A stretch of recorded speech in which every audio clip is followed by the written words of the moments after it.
ইতিমধ্যে দেখা গৈছে যে বদৰুদ্দিন আজমল ডাঙৰীয়াই ইতিমধ্যে যোৱা 23 ফেব্ৰুৱাৰী 2025 তাৰিখে কৃষক মুক্তি সংগ্ৰাম সমিতিৰ উপদেষ্টা ৰাইজৰ দলৰ সভাপতি শিৱসাগৰ সমষ্টিৰ বিধায়ক অখিল গগৈ ডাঙৰীয়া সহধৰ্মিনী ধৰ্মিনীৰ ওপৰত যে অশালীন মন্তব্য কৰিছে, যি ঘৃণনীয় মন্তব্য কৰিছে, এই মন্তব্যই আচলতে সমগ্ৰ অসমৰ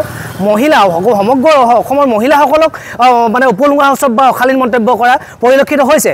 লগতে তেওঁলোকে ডক্টৰ গীতাশ্ৰী তামুলী যিহেতু এগৰাকী অধ্যাপিকা, এগৰাকী অধ্যাপিকাক এনেকৈ নিকৃষ্ট অশালীন যি তেওঁলোকে শব্দ ব্যৱহাৰ কৰি পেলাই মৌলানা বদৰুদ্দিন আজমলে ইতিমধ্যে সংবাদ মাধ্যমত প্ৰচাৰ কৰিছে। এইটো আচলতে এটা ঘৃণনীয় কাৰবাৰ। এই কাৰবাৰটোৱে আচলতে সমগ্ৰ শিক্ষক সমাজকো আচলতে লাজত পেলাইছে।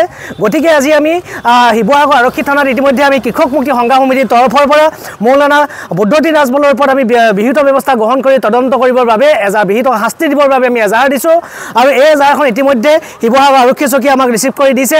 আৰু আমি দাবী জনাইছোঁ যে এনেকুৱা নিকৃষ্ট মনৰ মানুহ আচলতে সমগ্ৰ মহিলা জাতিটোক এনেকৈ নিকৃষ্ট ঘৃণনীয় কথা কোৱা, সমগ্ৰ শিক্ষক সমাজক ঘৃণনীয় কথা কোৱা মৌলানা বদৰুদ্দিন আজমলক গ্ৰেপ্তাৰ কৰিব লাগে। অন্যথা কিন্তু যদি আমি তেখেতক গ্ৰেপ্তাৰ নকৰে, অন্যথা আমি কৃষক মুক্তি সংগ্ৰাম সমিতিয়ে, ছাত্ৰ মুক্তি সংগ্ৰাম সমিতি, আমি সকলো ৰাইজে, শিক্ষক সমাজে, অসমৰ নাৰী সমাজে আমি ঐক্যবদ্ধ হৈ মুখ্যমন্ত্ৰী হিমন্ত বিশ্ব শৰ্মাৰ বিৰুদ্ধে প্ৰতিবাদ কৰিবলৈ বাধ্য হ'ম। কাৰণ মুখ্যমন্ত্ৰী হিমন্ত বিশ্ব শৰ্মাই এতিয়া গৃহ বিভাগটো চাই আছে।